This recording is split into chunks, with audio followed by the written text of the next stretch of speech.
Now I'm going to grill you. I want to dive right in at the deep end. What's the deal with bugs? There's been a lot of them in recent times. And some of them are even kind of a little bit embarrassing. The all bug, the recent hero journey, not being able to claim the rewards. My game would just crash as soon as I went into an attack or anything. There is just so many combinations where things can go wrong. This wasn't on my list, but I would love 2v2. Is that something that's even technically possible? Maybe multiple players playing at the same time together with one hero each. I did want to transition to more in-depth questions. I'm looking forward to this part. Can you explain how wall breakers work? They actually don't target the wall. Can you give a bit of an overview of how troops choose which target they're going to attack? It tries to kind of guess what is the best place to attack this building.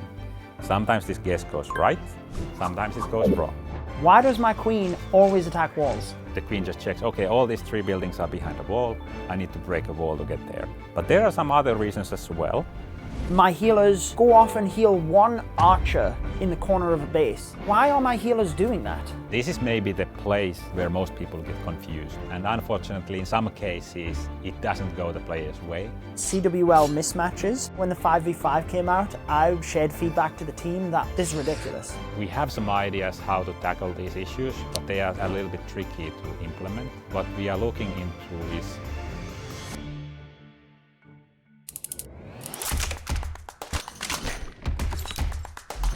Petri, thank you so much for joining me with the Judo Sloth t-shirt as well. I love it. Thank you very much. It's great to be here and I'm a big fan of your channel. I appreciate it. Now I'm going to grill you. I want to dive right in at the deep end. I asked my community for lots of questions and ones that were relevant to game programming mainly surrounded bugs. And I know we're going to get to a little bit more advanced how Clash of Clans works and specific unit mechanics, but what's the deal with bugs, with updates? There's been a lot of them in recent times. Yeah, that's a valid question. We are also slightly frustrated by the amount of bugs, and some of them are even kind of a little bit embarrassing. Like, why did this happen? The game has grown over the years, so there is a lot more complexity in the game, so that makes testing things a little bit more complicated.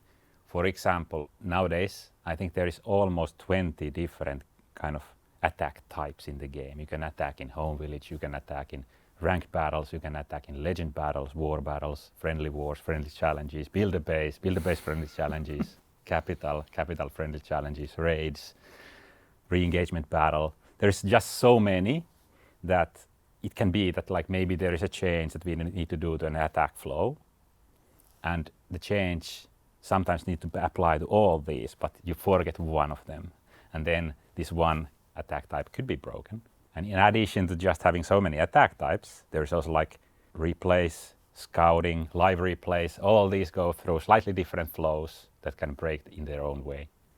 So complexity of the game has grown, that's one reason. And it has also grown in some other ways. Like for example, if you have troops or defenses in the game, you can define some kind of, okay, how does this troop work? What is the parameters for this troop? Like what attributes or abilities does it have? There's like the data file that defines a troop has like more than 200 columns, which you can define. And in isolation, they usually work. Okay, this attribute works if you try it on its own. But then when you start combining abilities together, then you get surprises because maybe somebody who implemented this ability didn't think of this combination and this combination didn't work perfectly. So one example of that is, for example, that we added the angry spell, and how the angry spell was implemented was that basically you have a kind of the spell overrides the targeting preference of the unit. So if the targeting preference is something, the spell just makes it target defenses. That brought up some complexities. It certainly did. Yeah, I think there was a lot of, obviously the wall breaker was the first one that people discovered, which, yeah, I can see where maybe you didn't take into account the extra damage the wall breaker does. Now people have been looking at sneaky goblins, the raven, figuring out that all of these multiplied damage that these units do doesn't get subtracted when you put the angry spell on. So presuming they're all, I mean, by the time this releases, they're probably all fixed, but yeah, that one Yeah. more of an oversight than like an error in the code. Yes, I think it's more of an oversight. When we did Angry Spell, we did realize that, hey, maybe there is some kind of problems with targeting of units. So for example, if you apply Angry Spell on a wall breaker, we were thinking, okay, maybe it should still target walls, but we were not sure. And maybe the goblins should, I don't know, we were not sure what the goblins should target either. But we thought that either way, it's probably going to be fine. If Goblin targets defenses, it's probably going to be fine. If wall breakers target defenses, it might be fine because that's on you. You don't have to deploy Angry Spell on a wall breaker. But what we didn't think of, what you mentioned, that they also, if you have a damage multiplier, that also takes the same kind of targeting override into account and applies the damage multiplier for these units. And the wall breaker was kind of really scary one because the multiplier is like 40. Times 40. So that quickly makes defenses go Vaporized. down very quickly. And we deployed an emergency fix for that. I'm not sure if that was kind of needed because in the end it was really hard to actually do this kind of attack. But yeah, I think the kind of damage multiplier for Angry Spell, moving that over to the new targeting is not intended. It was missed by us. I think that is something we will fix for a future update. Yeah, I think they should override. Like for me, whenever things make sense, like if I'm a player and I drop an Angry Spell which is supposed to make a unit target defenses, I would expect that to work on goblins and wall breakers. Even if it's not the most efficient thing to do, I would expect it to work. So I think it's a good call to make them target the defenses, but yeah, the multipliers shouldn't apply. I think there are different types of bugs then. So like those ones, in my view, they are fun bugs. Like that was fun when people were using like a wall breaker charge, when the Super Yeti slipped into the game. Like that was fun actually. Yeah. But then you also have the bugs that are frustrating for the community when I don't understand the testing phases that you do. I'm sure you do all of those, but feels like there should be more thorough testing based on some of the bugs that have slipped through, whether that's like the ore bug, whether that's in the recent hero journey, not being able to claim the rewards and stuff like that, which I briefly discussed that with Rafa when we went over the hero journey. But there's also those frustrating bugs that feels like more thorough testing is like what's missing out of that part. Yeah. I agree. In some of these cases, what causes these bugs could be some corner case. For example, the hero journey pre-claiming nodes, which you didn't claim, those were claimed by a code that happened during attacks based on the defender of the base. And that is something that, while testing this feature, we never attacked somebody who was kind of further down the line in the progress. So kind of sometimes testing these things can be kind of unpredictable what triggers the bug. And in some cases, like migrations, there is just so many combinations where things can go wrong. So for example, in test environments, usually our accounts are kind of clean. We, for example, like they don't have anything messy in them, but in production you have millions of accounts, and there's some accounts that have some really weird things. Maybe they, for example, they're Town Hall 11, but they didn't have Inferno Towers or even any buildings. They just have one cannon because they upgraded to Town Hall 11 before we made it mandatory to have all the buildings. We have to take all the corner cases into account to have a perfect kind of migration in production. And then there's almost always some case which you didn't think of, and that broke.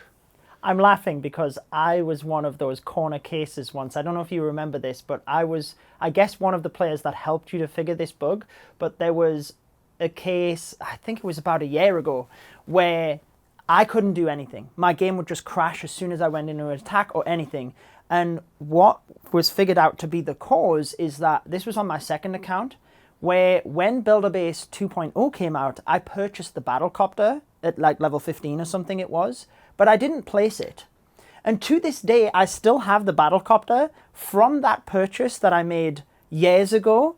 Yes. But I just think it's funny that I haven't placed the Battlecopter and it's still there as an unplaced item. And that was what triggered the bug, is anyone that had bought that offer 2-3 years prior and didn't place the hit. Like, how many people is that? Why would you even think of that as a corner case? So I can understand that side of things. There are some others where it feels like maybe that should have been caught. But I do understand the like corner cases and the amount you have to test, especially with the amount of equipment and like big changes we've had going on recently. I have intentionally tried to create some accounts myself in production where I do some weird stuff. For example, I have an account where in Builder Base I never unlock the battle machine or the clock tower or the gem mine at all, because then they are these locked, broken buildings, and those can break things in the layout editor or whatever. And I want to test those cases personally. So yeah, but I guess you are right. There's endless things. But I appreciate the answer on the bugs. It is frustrating. I think it's expected to some degree. I would like to see that, like, you know, thorough testing is getting taken into account. It sounds like you are trying to get those corner use cases in there, but I guess it's a never-ending thing. I think we should just try to catch more of the things that are there will always be bugs, but just having less bugs would be nice. Maybe the fun ones you can let slip through here and there, like they're good fun. So and that is good. Like we don't mind fun things slipping in. I think, for example, the wall breaker thing was kind of fun in the end, and maybe the Super Yeti was fun in the end as well. But one problem with these fun things sometimes is that they can break the balance of the game. So, for example, if the Super Yeti electromites are so crazy that everybody triples every attack, that is fun in loot mode, but it's not really fun in wars because all the wars are tied and like it gets boring over time. It's fun joking for from a player perspective. It's fun in those moments, like you said. But yeah, definitely. But on that note, then I did want to transition to, you know, just asking you more in-depth questions about the game, which I know you've happily agreed to. So I'm looking forward to this part. I was going to ask you just generically, like how targeting works and stuff like that. But I guess since we were on the topic of the wall breakers, can you explain, before we discuss the generic targeting and stuff, like how wall breakers work, targeting closed compartments within buildings, but then they don't always do that, right? Like there are a set number of walls that they'll target that. There's a certain distance. Like they actually don't target the wall for the most part. They target the building. So they scan over buildings in the base. They sort them in the distance order. So they try the kind of closest building first. And if the path to the building would cross a wall, then they target that wall. But if the path to the building doesn't kind of go through a wall, then they try the next building until they find a building which requires breaking a wall to get to that building, and then they target that wall. But there is a limit to how much scanning it's doing. It's not taking into account all of the buildings in the base. It only scans for buildings that are within 25 tile radius of the wall breaker. So if you deploy wall breaker to an empty corner that's absolutely nothing, then there is no buildings nearby, so the scan is kind of empty. It will just target the nearest wall instead. And there is also this kind of corner case that if you really spam wall breakers, like you spam all like 100 wall breakers down, this kind of advanced targeting rule is kind of switched off because it's kind of expensive to calculate all these possibilities. It's just like, okay, if you have this many wall breakers, you probably don't care, so you just target the nearest wall. Interesting. So when you're saying 25 tiles, is that from where you deploy the wall breaker? Yes. So like if I deploy that off the village, I'm kind of losing a couple of tiles of that expansion. So then if I break, you know, 1 or 2 layers and I'm wanting to break to the core, I should then try and deploy my wall breaker closer, like closest to the, you know, the buildings, if you will. In most cases, 25 tiles is enough. But if you're doing some kind of really kind of advanced triple wall break to the core of the base, maybe it can then kind of actually be out of range of the wall breaker. But in most cases, 25 is enough. Yeah. But even those few tiles of like deploying it closer to the, you should do that to try and take that should help. And where I run this frequently into this is in Capital, because in Capital, when you kind of deploy the battle rams, they are also using the wall breaker AI. And there might be some kind of, somebody has designed layouts in such a way to kind of take advantage of this wall breaker targeting, because the buildings are, all the buildings are in a corner. They kind of design the base with the wall breaker AI in mind. Yeah, I mean, we even see that in the home village, right, where people will like leave an open wall within a compartment, so that the wall breaker isn't attracted to that. And then also you have people having walls around the edge of the base to try and force the queen around. But if it's, as long as those walls aren't long enough, then the wall breaker won't target it. Yeah. You did mention the wall breakers where people spam multiple of them in, and that's something I will do where if I know I want to break like 2 compartments, I'll place 2 wall breakers because I know after the first one breaks the wall, that second wall breaker is already like halfway there, that it's closest to where I want it to break. It's not then going to go to an adjacent compartment. So is it that those 2 wall breakers are targeting the same building, and then when the wall is broken, it recalculates from the position Yes. it's then in versus where you deployed it? Or like, obviously that works, but I don't necessarily understand the mechanics of the retargeting. Okay, like when I mentioned spamming wall breakers, I meant spamming really large number of them, because Yeah. that toggles the AI off, because it would cause too much load on the servers. But in your case, you are like not really spamming wall breakers, you're just deploying like maybe 10 wall breakers or some sensible number of wall breakers, in which case they use the regular AI still. And I've also done what you said. You deploy multiple wall breakers, expecting some of the first wall breakers to break a wall, which then triggers retargeting for all the other wall breakers who were previously targeting the wall that got destroyed. And because they are now closer to the core of the base, they target some other wall that is kind of which you wanted to hit. And yes, that is a valid strategy, and like that's how it works. So that's the same 25 tile retargeting, but from now deeper into the base. Yes, exactly. Interesting. Wow. I mean, I do want to ask you about healers, the Warden, a lot of these more like, but can you maybe just, and I know this is more like known to the competitive community, but can you give a brief overview of how troops target in general? Like melee troops, how they choose which building to target. Air troops, I know, is different and a bit more like random on the hitbox as far as I understand it. But can you give a bit of an overview of how troops choose which target they're going to attack? So, well, air troop is much easier, so I'll go through that first. Air troops work so that they have some range. Then the buildings that they target, they have some kind of what we call hitbox. For air troops, all the hitboxes are considered to be circles. So depending on how big the building is, the bigger the circle is. And the air troop calculates the distance to the hitbox of the target building. It always picks the closest building and calculates the distance to the hitbox.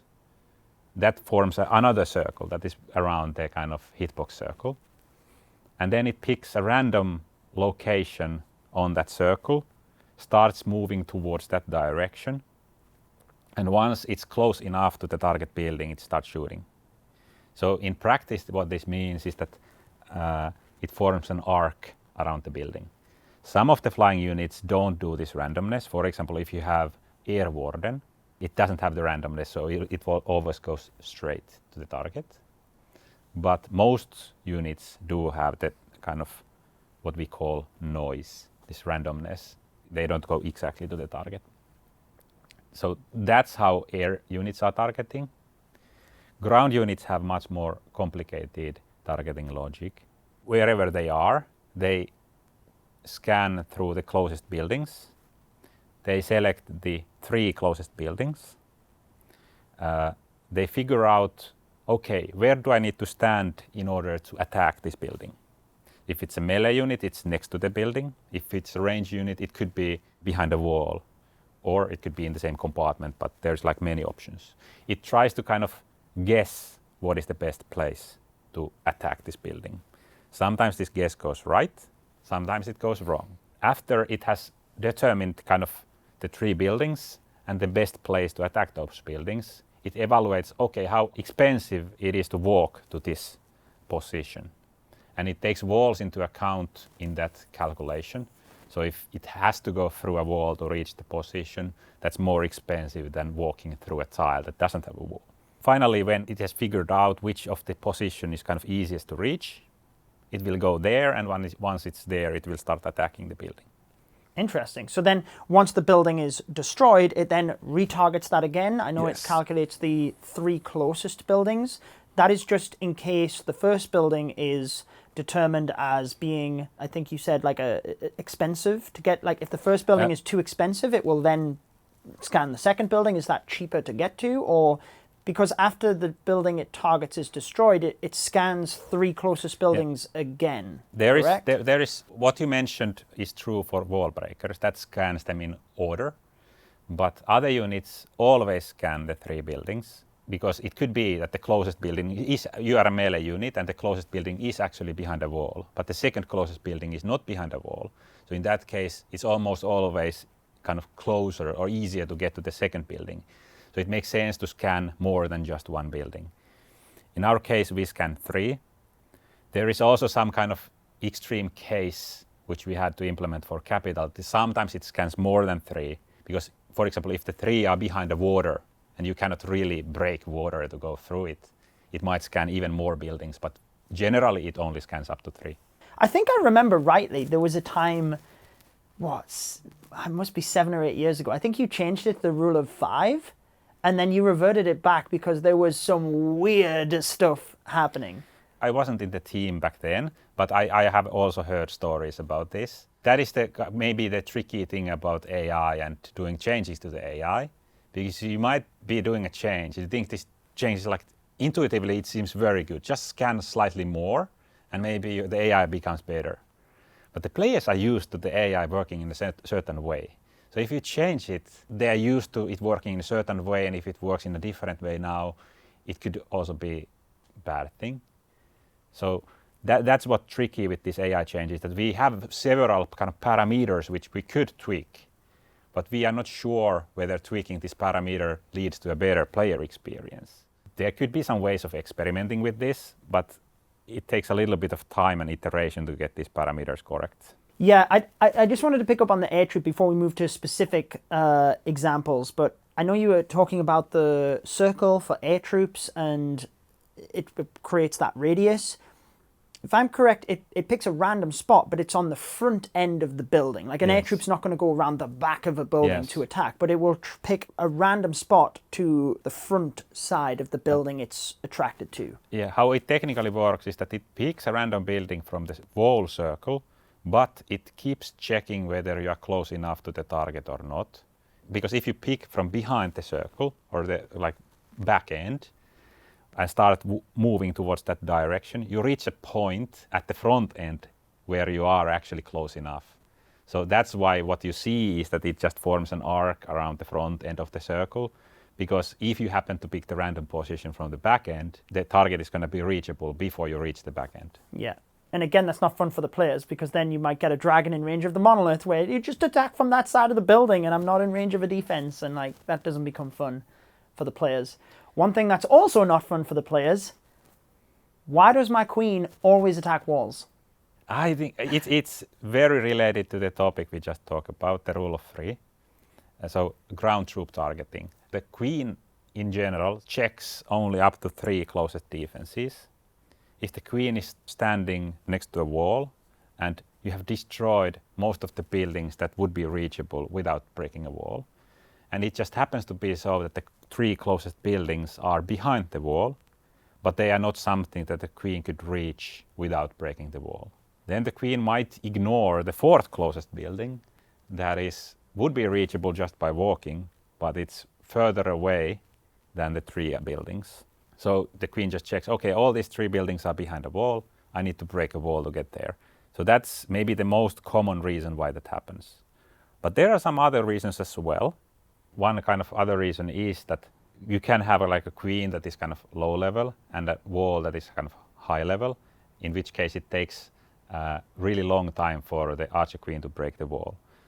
But the AI doesn't take this kind of how long it takes to break a wall into account. It's always, for the kind of AI and the Pathfinder, it's equally expensive to go through a wall. Sometimes it just happens to be the case that you are inside a compartment and a building outside the compartment could be that it's reachable, but you would need to take kind of a quite long trip to get there. And if your queen is not high level, or in some other cases maybe it's just no matter what, it would be quicker to just walk. But the Pathfinder thinks it's more cheap to just break through. Right, because they're not taking into account levels. And so is Yeah. that why sometimes my queen will be attacking a maxed wall and there's like a level 5 wall right there and you're like, just attack that wall. Like, why are you going for the max level wall? Yeah, it doesn't take the level of the wall into account, but it does take into account whether the wall is damaged. So it, Right. like for example, if you have a wall that is 50% damaged, it only has 50% of the kind of cost for the pathfinder to go through that wall. And it also takes into account whether other units have targeted the wall. So if you have several units that are already targeting a wall, it's very likely if you want to also go through to the same compartment, you are going to break the same wall. But why we don't want to kind of make the wall level itself to make a difference is that we want to always upgrade be beneficial. And we don't want to have this thing that you could leave some of your walls under-leveled in order to kind of Trick the queen to go Trick- off track. yeah, trick the queen to go to Interesting. traps or something like that. So that's why it doesn't matter what the wall level is.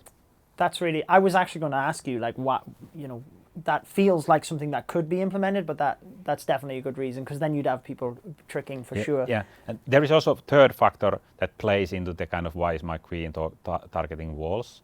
Because I think many players, like myself included, like to do queen charges, that the queen is alive, supported by healers, and she's alive for a really long amount of time. And you pay a lot of attention to the queen, and if you pay a lot of attention to the queen, you always notice when she's targeting a wall. And that's not even always a bad thing, because it could be that your queen is low health, and you actually want her to target wall in order to recover the health. Yeah. So it's not always that bad that she's actually stuck for a while. And now we have the monolith arrow to help burst it down pretty quickly. Yeah, that equipment has decreased the amount of time fails I have by a lot. Yeah. I mean, I still fail because it's actually really hard to keep the queen alive still, but time fails are much less infrequent. Interesting. Yeah, thank you for going in as much depth for that. I did want to ask about the Warden as well, because that's another, kind of like the queen attacking walls. My Warden will just follow the wrong troops. I'd like to show you this because I seen Rakirez, one of the pro players, he shared a video. I'll pop this on the screen for everyone. But I wanted to show you this and see whether you had an explanation as to like what's happening here. So if you just want to have a watch first. I don't know if you've even seen it I yet. think, unfortunately, I have seen this. I think this has been kind of shared a lot because even I have seen this before. It is a tricky one for sure. Maybe we'll go through how the AI Grand Warden works in order to understand and break down what actually happens. Yeah, that'd be great.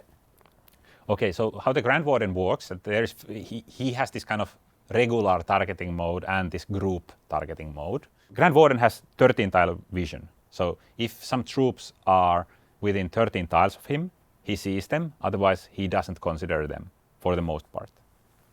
So if you don't have enough troops within that 13 tile circle, then the Grand Warden will be this kind of regular targeting mode, which is generally used for Warden charges and some other strategies.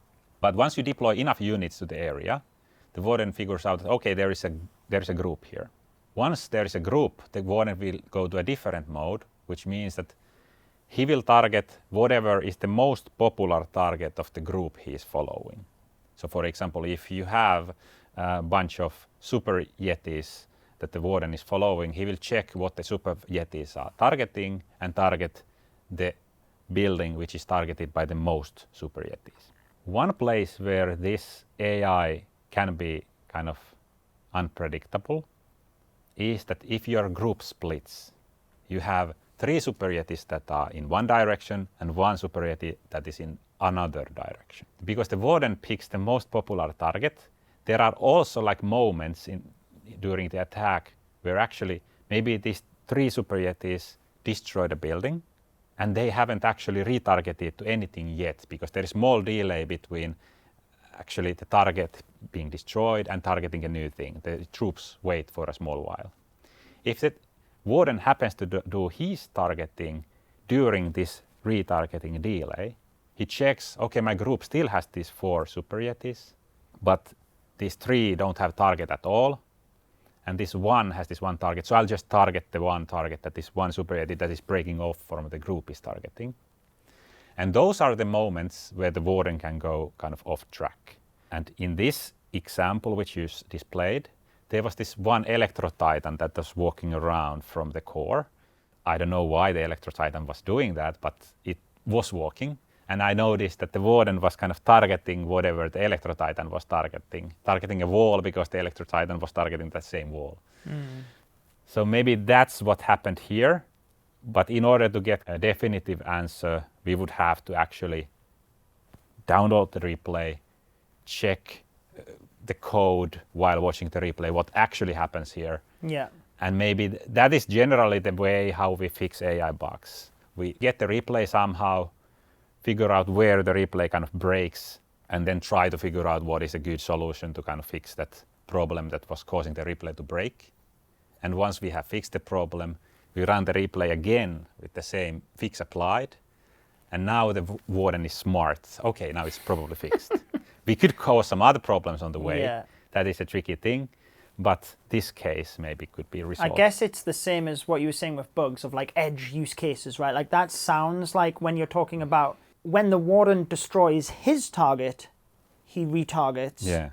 Equally, when the troops, I know you said a short while, it's like milliseconds, right? Before they choose to the next target, like he's not following the group, if I understand it, during that phase. He's like scanning for another group. Well, the scanning for a group, that is also a moment where unpredictable things can happen because the Warden is following a group, but every once in a while, I think it's every 6 seconds or so, he considers switching the group. And that is also a moment where something crazy can happen because the algorithm which the Warden is using for selecting what his best group is, it's some kind of clustering algorithm, but I've never went into the details how that worked. That was implemented before my time. But I guess that can be a good thing, right? Like if he is following a group you don't want him to follow, if he's rescanning every 6 seconds, he can then choose, like, wait, actually, all of my Super Bowlers are over there. Like, I'm going to go to that group because that's more, like, troops have different weights as far as I understand it. Like, you don't want your Warden following wall breakers. Like, is it just based on housing space or is it more based on, like, strategies that you want that rescanning to have him follow a certain... Yes, for each troop, we have this kind of what we call Warden weight. For many troops, that is correlated to housing space. So if your housing space is something, the Warden weight is correlated to that so that you can make almost this one-to-one connection. But there is some differences. So for example, balloons housing space is 5, but the Warden weight is 6. And for example, we don't want the Warden to follow lava hounds. So the lava hounds doesn't have that high. It has housing space 30, but I think its Warden weight is much lower than that. Simply because we don't want the Warden You want the Warden to follow the balloons, not the hound. Yes, exactly. So there is place where we can do adjustments there. And maybe in this example, I think the Electro Titan Warden weight is actually pretty high. I think it's 30. Probably from back when we had the Electro Titan Super Barbarian strategies where people were using Electro Titans through the middle, Super Barbarians on the edge and stuff, and you want the Warden to follow the Titans. Maybe that's where the weight was tweaked. Yeah, and the housing space is 32 as well. So like it's very close to the housing space. But yeah, for example, the heroes even have lower Warden weight than the Electro Titan. Like I think the Barbarian King has something like 21 or something, if I remember correctly. Interesting. Final question on the Warden. I guess you were talking about like he targets groups, and that is clearly because you don't want him to follow a singular troop. Because I know when I'm doing a Warden charge, sometimes I'll send in 2 rocket loons to try and snipe a building, or I'll send one in, let it go down, send another one in, because I don't want him to move. But if I do want to use the rocket loons to actually pull the Warden, I'll send 3 of them in, and I know he will then... So are the groups based on housing space, or is it built on Warden weight? Or like what's the... like? Is there anything the players can know, like, okay, under this housing space, he's not going to follow the groups? Or is that based on the Warden weight that you're talking about? It is based on the Warden weight. So if there is more than kind of 20 Warden weight within his vision, right, there's a group that is kind of heavy enough, then he should start following that group.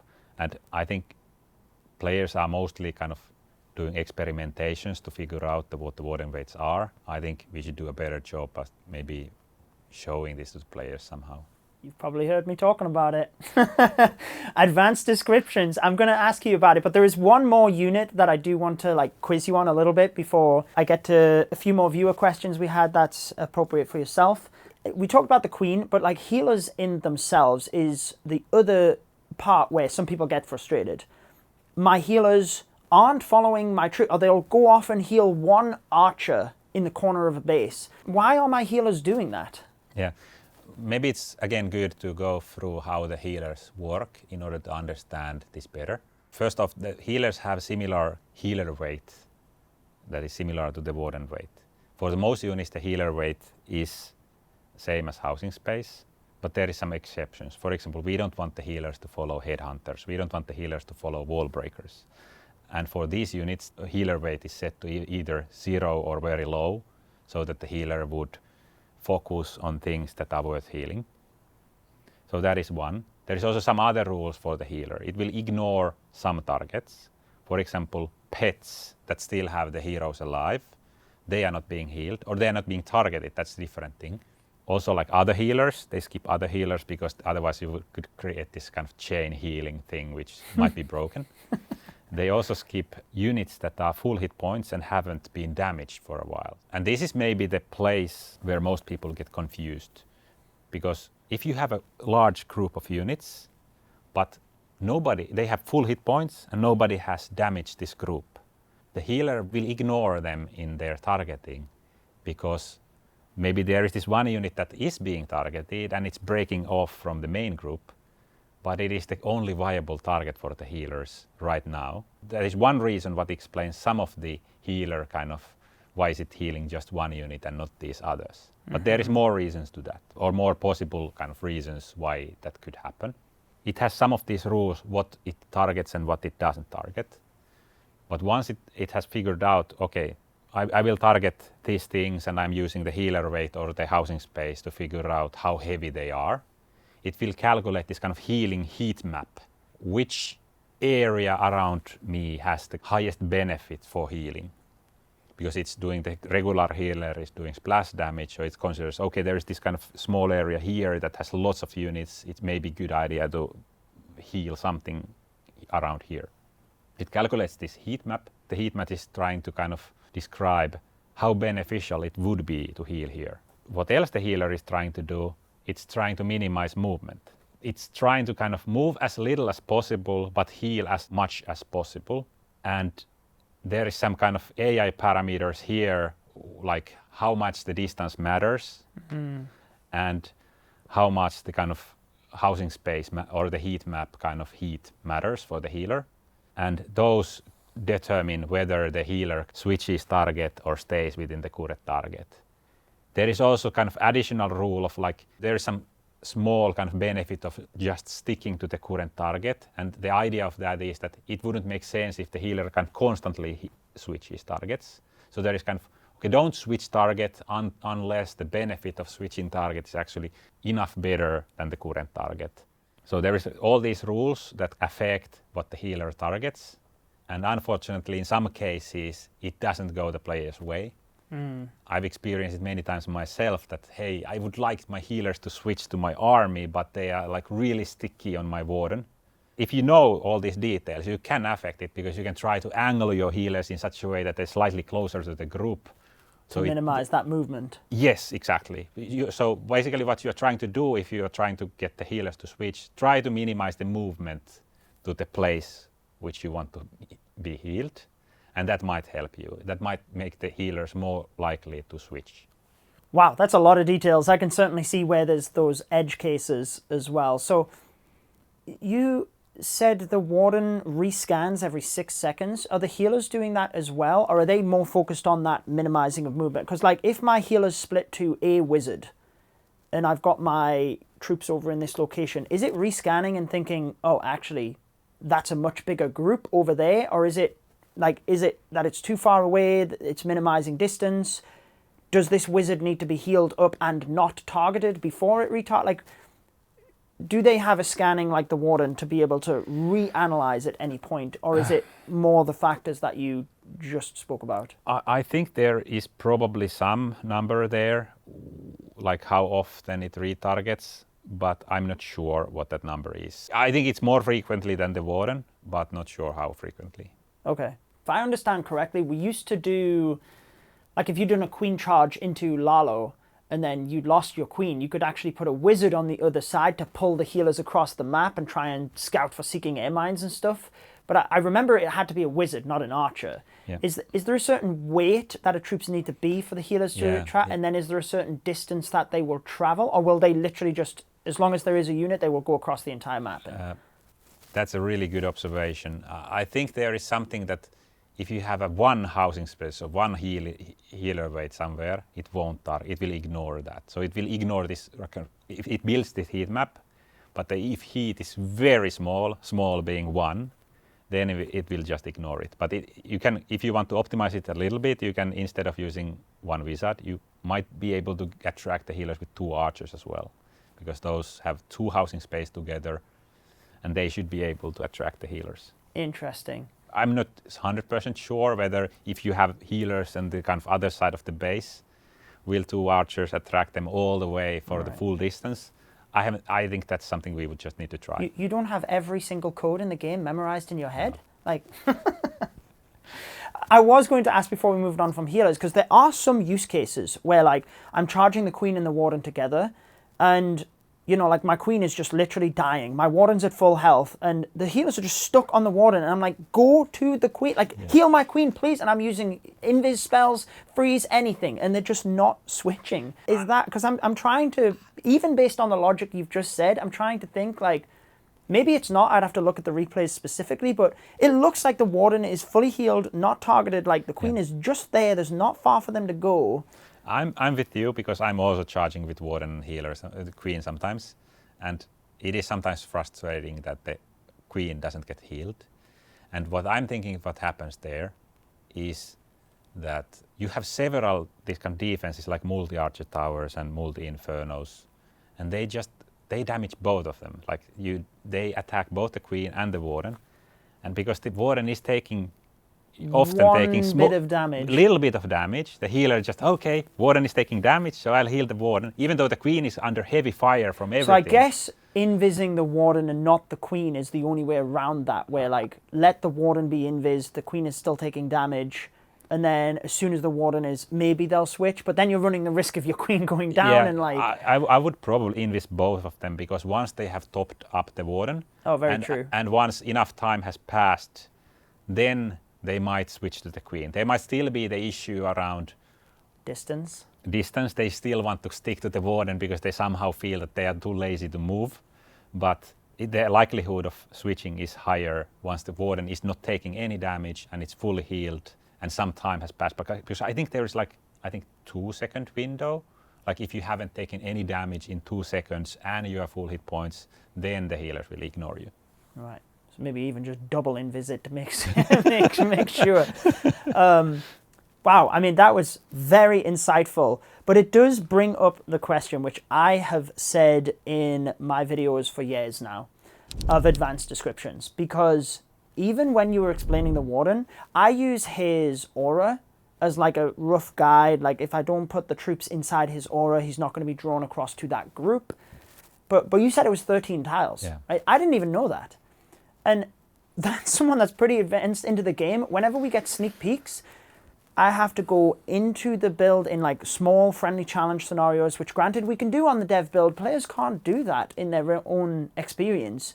And I have to use specific use cases to find the nuances of a troop to then explain that to a viewer. But like to a regular player, they shouldn't have to go to YouTube to figure out the intricacies of a troop. And I will say, like, I really don't like the niche rules that are sometimes applied. Like when the Guardians came out and the poison lizard impacted the Guardian, but a poison spell didn't. And like logically to a player, to me, that just doesn't make sense. Like I would expect it to. I can understand for balancing and niche use cases it's kind of needed, but I don't like it anyway. And I don't like the fact that it's not obvious to a viewer, I'm saying viewer, like YouTube mindset, to a player. I think I can understand having a basic description for like casual players, but if someone wants to learn the intricacies of every troop, there should be like an advanced description and all of those like tile range of the warden, stuff like that. I'm not saying you have to go into the intricacies of the heat mapping and the healers or like, but even tile range and like a bit more advanced description. Sometimes there are mechanics of Guardians not being impacted by poison spell. Not visible in the game. Yeah, that is very true. And the Guardians being impacted by poison spell might have been one of those choices that we kind of, okay, this is the least bad option, because like we had to release the update and we figured out, hey, this poison is just making them not do anything. So we just tried to figure out what is kind of how to solve this issue for now, and making them ignore poison was simple enough to do, so that they wouldn't be kind of worthless, because we were afraid of like if you just deploy poison on them, it makes them immobile, not shoot almost at all and almost die, and that felt just too OP for one housing space spell. But you are right, it was unintuitive, and we've like since then we have done some modifications that it does work on Guardians now, but there is this damage multiplier that the poison doesn't do full damage and it doesn't do the full slowdown. And this information is not shown to the player. I was gonna say, even that like further proves my point that like there's a difference impact of poison on Guardians to heroes to defending troops, and like that's not.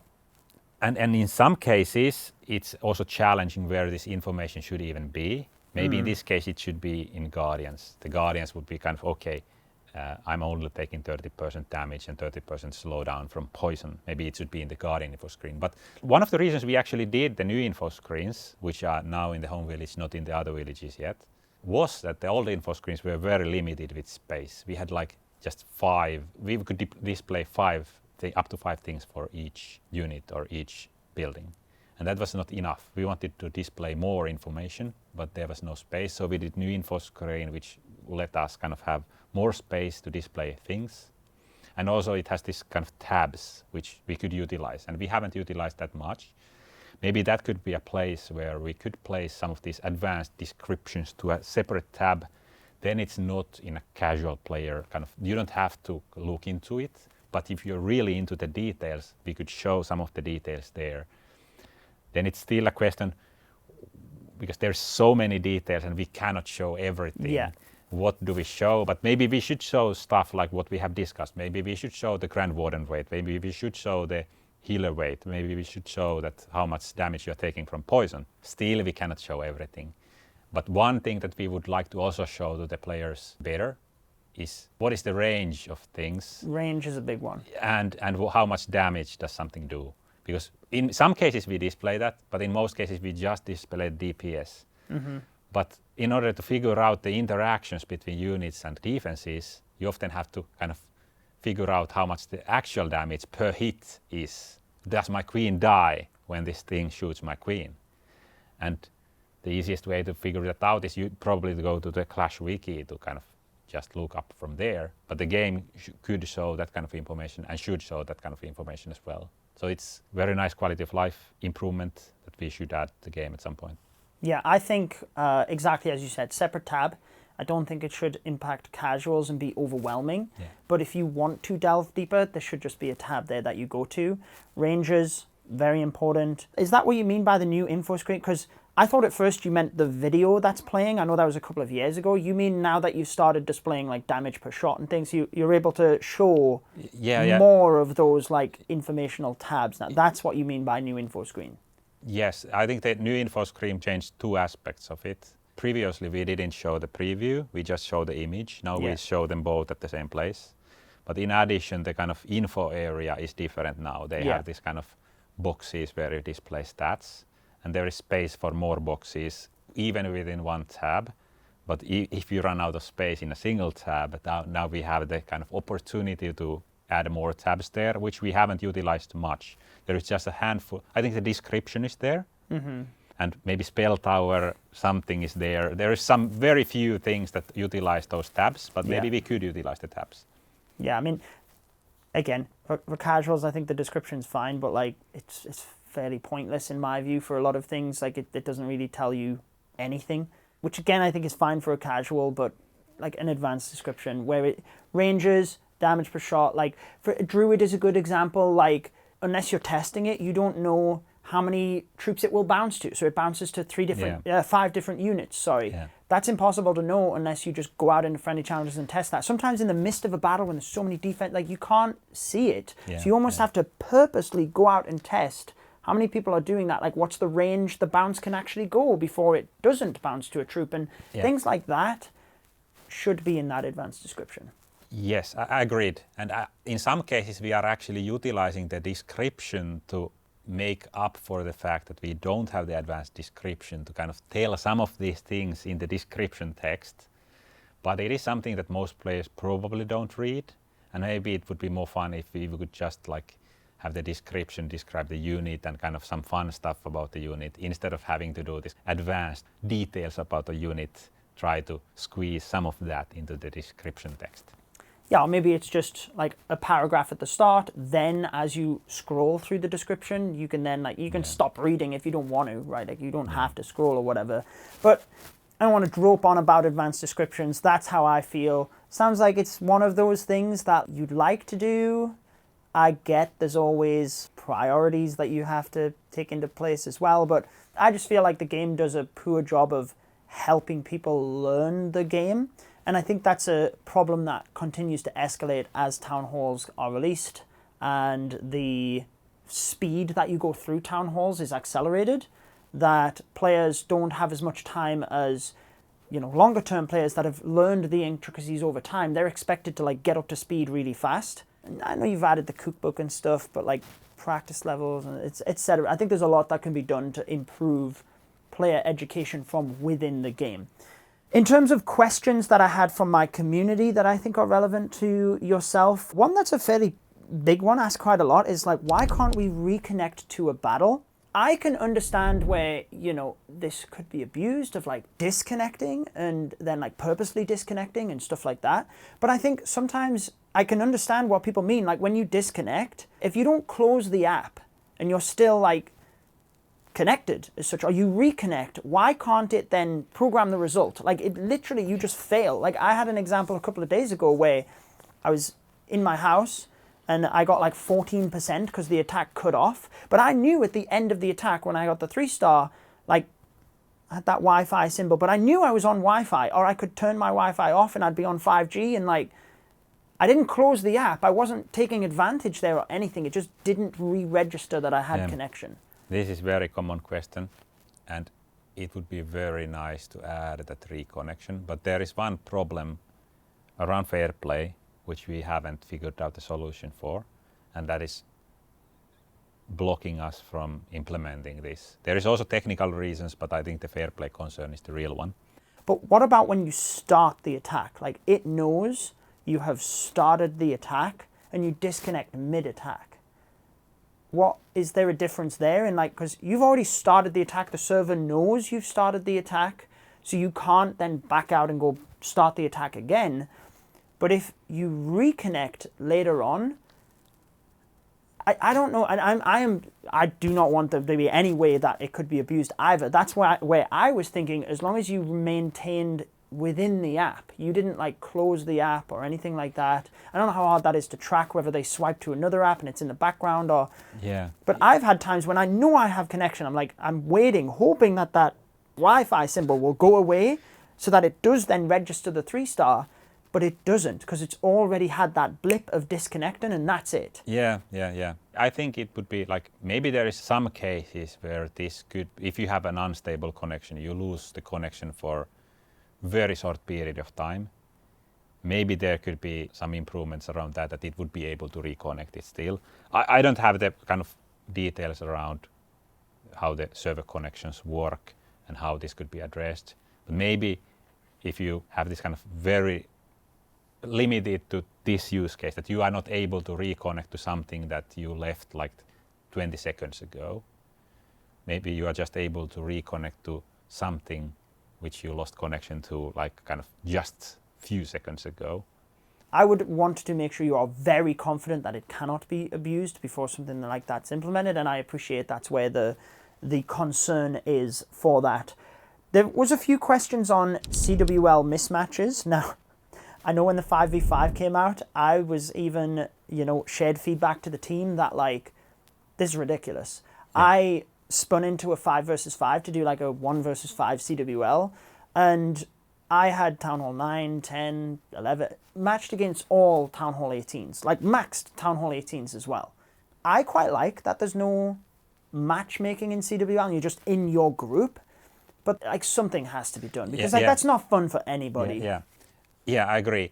There is like several factors here. As you mentioned, there is no matchmaking in CWL apart from the initial seeding that happens. Like if you are a completely new clan, you have never been to CWL before, then we do actually have this kind of seeding phase where we check what is your strengths, and then we place you at a league that is our best guess of where you should be.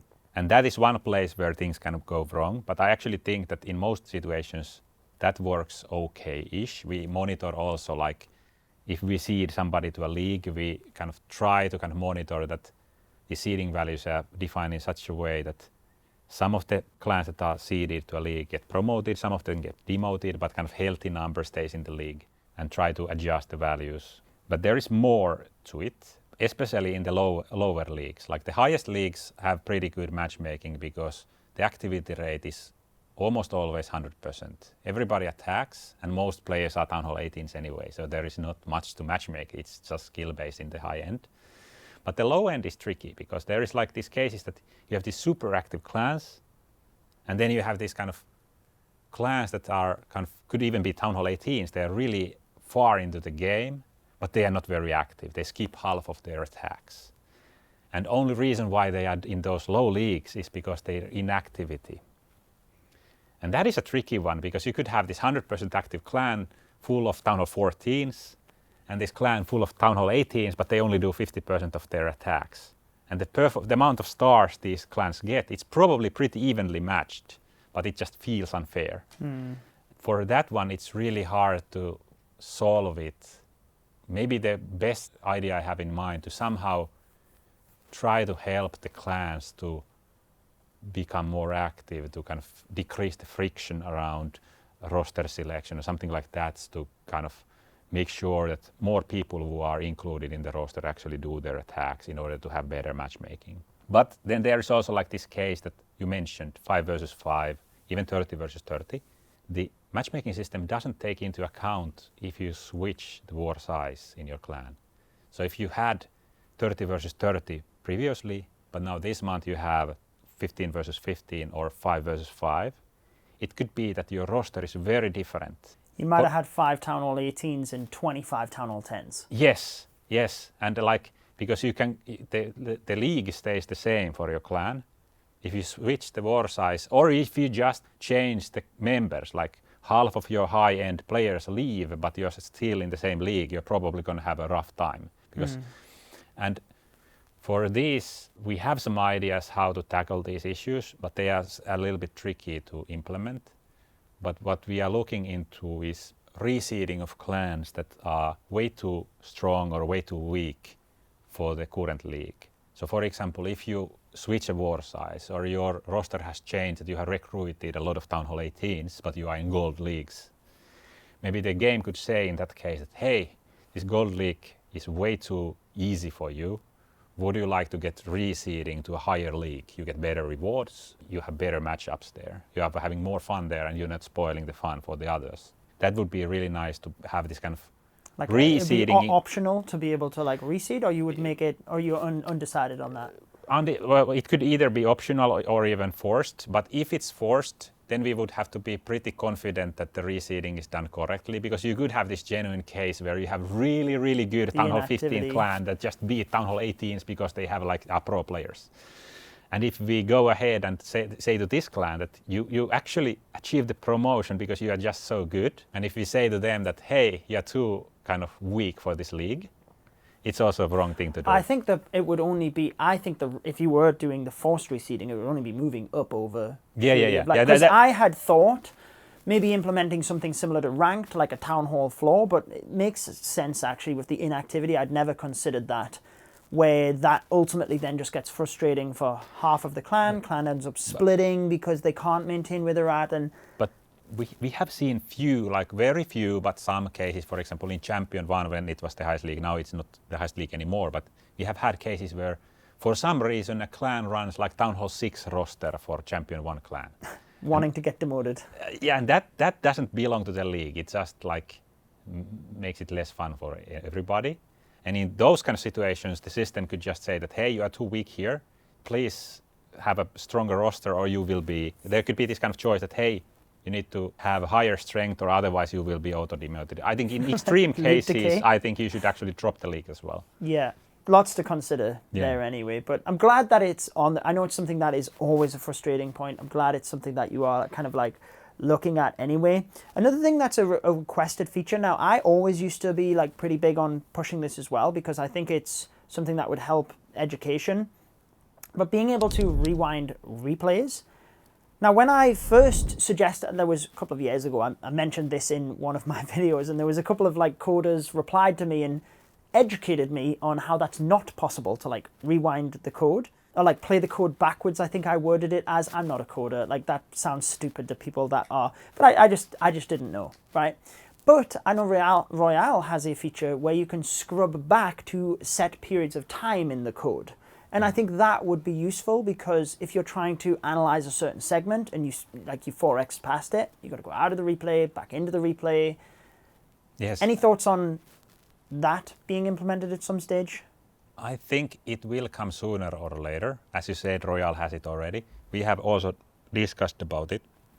It has even been in our plans, but it has dropped out due to some kind of too much work or some other reasons. But basically, what you said is true. Like we cannot just undo stuff in the battle. But what we can do, and I believe what Royal also does, is that they actually start the battle from scratch, but they just really quickly play to the point where the player wants to go. Oh, okay. So they kind of fast forward it to the point where you want to go back to. So when you scrub it, they're actually like 200xing or something up to that point. Yeah, I don't know the details, but I think basically that's what happens. Wow. And that's how we would probably implement this as well. There is also one other possibility of doing it, like you could kind of save snapshots of the kind of, okay, every 10 seconds I save snapshot and you can kind of go to a snapshot. But there is like multiple ways how we could implement this. I believe it's a quality of life feature that we would like to have. I think the players would like to have. It would be nice for education. I think it's a matter of time when it happens, but I don't know when. Priority, which I think can always be respected. Like, do people want new update or do they want... I will say, actually, I've gave feedback on this when I was here a couple of months ago. I don't think updates always have to be new this, new that. Like, an update that would be well received is just all of these quality of life changes you've been asking for years. That's this update. I think that would be a banger. I would be a fan of that kind of update as well. But I think there has to be something for everybody. It's good that we have new content or new things that players can play around with. But there should be, maybe lately, I prefer we would have more time for quality of life, because recently we haven't had enough time for that. So it would be nice to be able to do more of these things, because we also want to do them. They are fun to the players, and we are also the players. We also want to have them. And this specific feature about replay rewinding, it would also be fun, like useful for when developing the game, because you want to debug replays, then you would have a way of, you don't always have to go from the start. You can, okay, if something went wrong here, I can just scroll back and see quickly what went wrong. Yeah. There were a couple of people that asked about controllable heroes. We've seen that with the challenge levels. I personally don't think it's a great idea to add to the core loop because, well, I know it was tested and it was way too much for people to control. My other concern was, like, it actually just separates the pros even further away. It makes the game easier for them when you've been trying to make it harder for them recently. And it means the casual player base is even further behind the pros, because if they're not controlling the heroes, then they're at a disadvantage. So the questions on controllable heroes, firstly, to answer the community questions, is that something that we can expect again and in what capacity? But I think it would actually be pretty cool as a pet or an equipment, so that if a pro player wanted to use that, I think an equipment is better actually, because there's then a trade-off. They have to trade out another piece of equipment in order to get that use case. But I actually think that would be really good. Are there thoughts on, one, could we see it again in the future? And two, have you thought about implementing it into the core loop in some manner like that? We have had some discussions, but usually we have run into the problem which you described, that adding controllable heroes on top of the regular attacks is too much. Something that, but I like the suggestions about pet or equipment. Maybe it's something that if it's opt-in, mechanism that you don't have to do it. It's just there is a trade-off and you can opt out of it if you don't like to do that kind of things. Maybe that would be the way to implement it if we were to implement it. One idea I had for it, for example, if we had a spell, and for example, if you deploy the spell on a hero, like similar to Revive, you could control a hero for 10 or 20 seconds while the spell is active. That could be a way of around this queen targeting walls case. You could deploy this on the queen and walk the queen out of the compartment, and maybe she wouldn't target the wall anymore. But yeah, then at least there's a trade-off, right? Like you Yeah. have to give up spell capacity to be able to, and I think that is, if it were implemented, that's what would be needed to not like let the players that are really good at the game make it even easier for them, so to speak. Yeah, I think we should explore that area because it could be fun. It could be kind of nice addition to the game. But besides that, maybe we'll run some events of controllable heroes. I think the campaign was pretty popular when we did that initially, but I don't think it's a focus for us. It's more this kind of occasionally we do this. The original vision of this controllable heroes was actually something more grand, that you would have maybe even multiple players playing at the same time together with one hero each. And that could actually be pretty fun. But that is also very difficult to implement, a lot of changes. So we are not sure if we are ever going that far, but it would be fun. This wasn't on my list, but I would love 2v2 or like a true co-op mode. You know, like a Clan Capital, one person attacks and then another person attacks. Like you're attacking the same base, but it's not truly cooperative. Is that something that's even technically possible, or is it something that is like, I mean, it sounds like you've like thought of it briefly, but... Well, most things are technically possible, but some things like this one is just, the implementation effort is quite massive because a lot of the... And I guess to figure out how to implement it correct, like where would it live, how does it not impact and put a disadvantage to people that play by themselves, and like, Yeah, there is both design and technical challenges. The technical challenges include stuff like currently when you are doing an attack, the server doesn't really send much to the client. The client sends stuff to the server, but the server just sends some very small, hey, are you still alive messages to the client. But if we had multiplayer in the same battle, then we would have to change this because server would actually need to send to the client, hey, this other player did this, you need to also do this.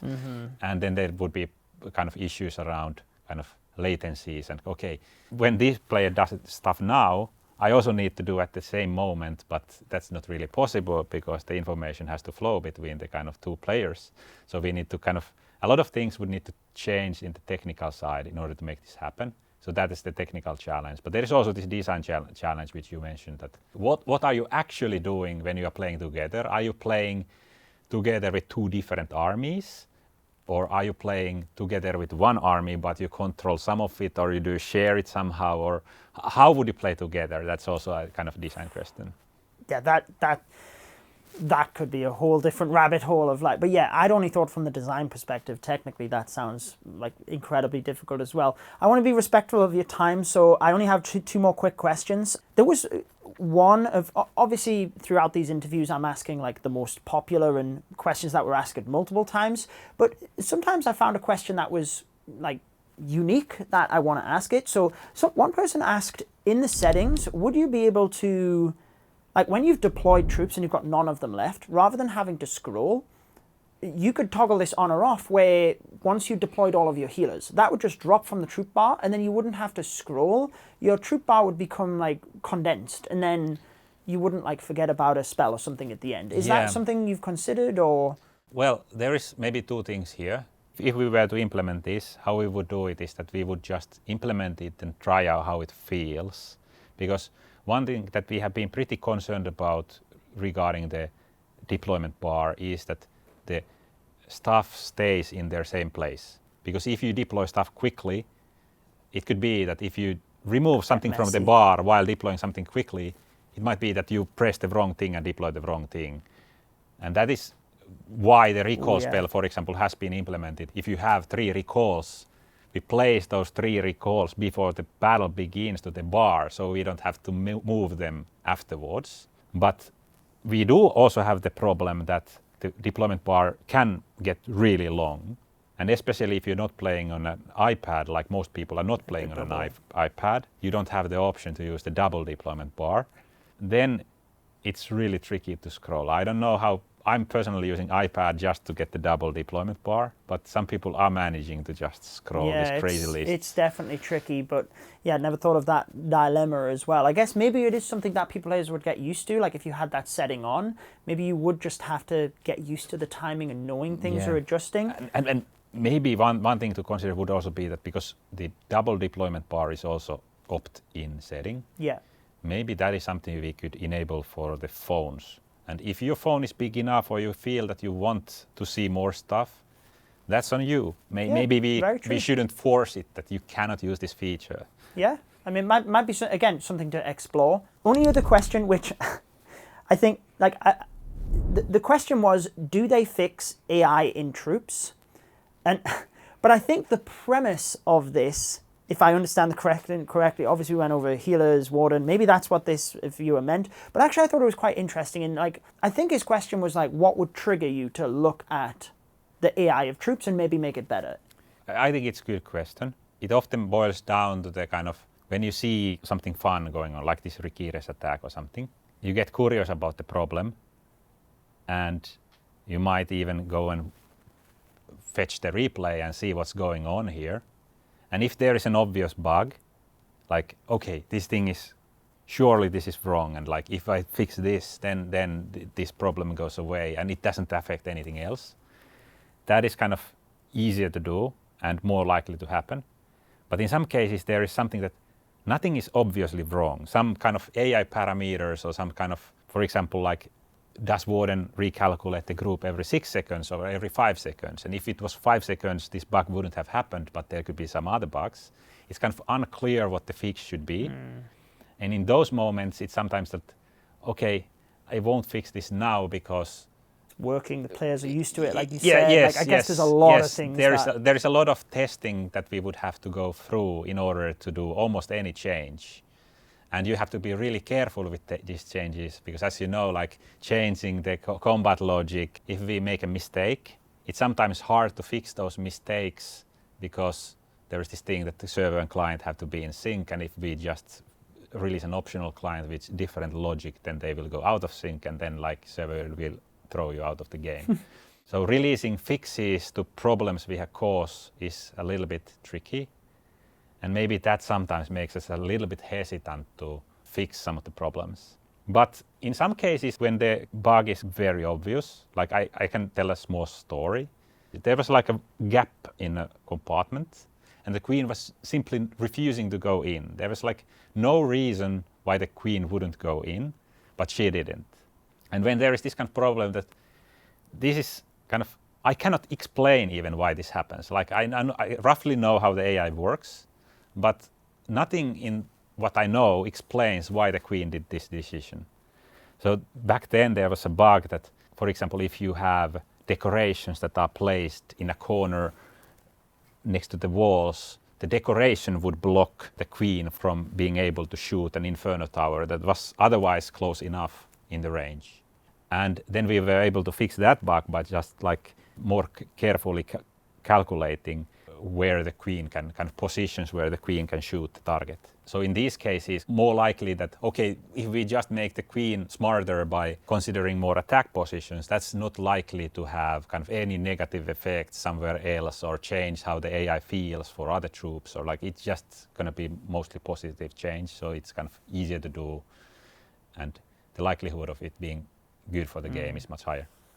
Make the queen smarter. I like it. Thank you so much for your time, Petri. That was really insightful, and I hope everyone enjoyed it.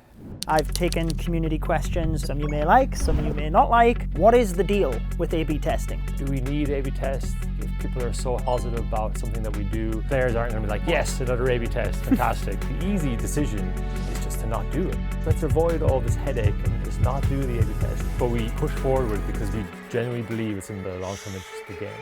Ever since the ranked casual split, this has freed us up to do more in the loot mode. Mama Pekka, the base is all raised, or all your defenses are down for the day. I'm thinking like mass skeleton bat spells to fry your servers again. We really want to make events more novel and feel fresh. That's something we have not been doing a good job of recently. That will be changing. Let's see if players are interested in this vicinity. The Shadow Samurai was like crazily successful. Let's move to global chat to finish off then. Why bring it back after all of this time? Doing this journey with others is how we think Clash is best enjoyed. And there's so many people in the game that are essentially playing it by themselves. But naturally, a question was, why can't we have like one huge global chat? We can do that, and maybe we will do that.